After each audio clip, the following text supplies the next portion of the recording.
এভাবে শিওরে মৃত্যুর সমন ছিল তা প্রথমে বুঝতেই পারেননি এরোমেক্সিকো বিমানের যাত্রী ইন্দালেসিও মেদিনা। মেক্সিকোর তোরেন বিমানবন্দর থেকে বিমানটি যাচ্ছিল মেক্সিকো সিটিতে।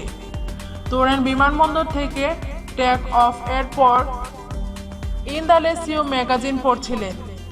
ইন্দালেসিওর পাশে বসে থাকা যাত্রী প্রথমে নজর করেন লাগেজ বাক্সের পাশ দিয়ে ঝুলে থাকা সাপটিকে। ভয়ে আটকে উঠেছিল ওই যাত্রী। তার চিৎকারে হকচকিয়ে যান ইন্দালেসিও। তিনি ম্যাগাজিন ফেলে দিয়ে দাঁড়ান। দেখেন ঠিক তার মাথার উপরে লাগেজ বাক্সের থেকে ঝুলে পড়ছে সবুজ রঙের সাপটি।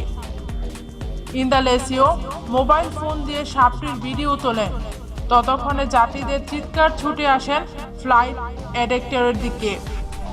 বাকি যাত্রীদের মধ্যে আতঙ্ক ছড়িয়ে পড়ে। ইন্দালেসিও জানিয়েছেন, সাপটিকে ওভাবে ঝুলতে দেখে তার হলিউড ছবি স্নেক অন দ্য প্লেন এর কথা মনে পড়ে গিয়েছিল। বিমানের মধ্যে তখন তুলকালাম পরিস্থিতি। এরই মধ্যে এক ফ্লাইট অ্যাটেন্ডেন্ট সাপটির উপর কম্বল চাপিয়ে দেন। এরপর বিমানটি মেক্সিকো সিটি পৌঁছে দেন তড়িঘড়িতে। পোয়ারিটি ল্যান্ডিং করানো হয়। আগে থেকে খবর পেয়ে সেখানে প্রস্তুত ছিলেন অ্যানিম্যাল কন্ট্রোল ওয়ার্কার্স এর দল।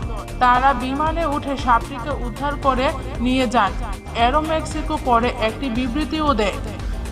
তাতে তারা জানায়, বিষয়টি খুবই উদ্বেগের। ভাগ্য ভালো যে যাত্রীরা সকলে সুরক্ষিত। তবে কিভাবে সাপটি লাগেজ বাক্সে এলো তা খতিয়ে দেখা হচ্ছে বলেও জানিয়েছেন মেক্সিকোর এই বিমান সংস্থা।